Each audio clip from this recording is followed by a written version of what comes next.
Kwa mawasiliano zaidi utampigia simu namba 07564099 au 0733738996 au unaweza kumfuatilia katika mitandao yake ya kijamii kama Mdogo Wake na Yesu. Usisahau kusubscribe, kulike na kucomment channel yake ya YouTube akijulikana kama Mdogo Wake na Yesu.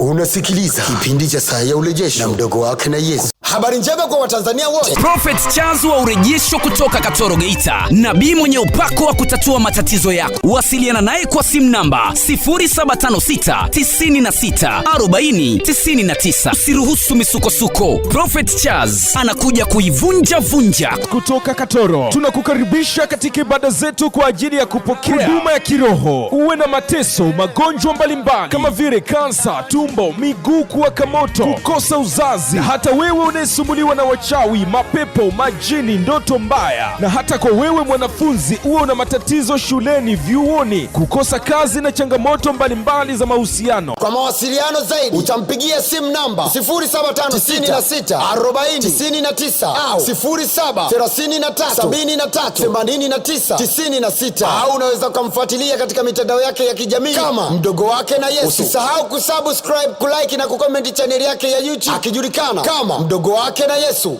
Unasikiliza kipindi cha Saa ya Urejesho na Mdogo Wake na Yesu. Habari njema kwa Watanzania wote. Prophet Charles wa urejesho kutoka Katoro Geita. Nabii mwenye upako wa kutatua matatizo yako. Wasiliana naye kwa simu namba 0756964099. Usiruhusu misukosuko. Prophet Charles anakuja kuivunja vunja. Kutoka Katoro tunakukaribisha katika ibada zetu kwa ajili ya kupokea huduma ya kiroho. Uwe na mateso, magonjwa mbalimbali kama vile kansa, tumbo, miguu kuwaka moto, kukosa uzazi, na hata wewe unayesumbuliwa na wachawi, mapepo, majini, ndoto mbaya, na hata kwa wewe mwanafunzi uwe una matatizo shuleni, vyuoni, kukosa kazi na changamoto mbalimbali za mahusiano. Kwa mawasiliano zaidi utampigia simu namba 07564099 au 0733738996 au unaweza kumfuatilia katika mitandao yake ya kijamii kama Mdogo Wake na Yesu. Usisahau kusubscribe, kulike na kucomment channel yake ya YouTube akijulikana kama Mdogo Wake na Yesu.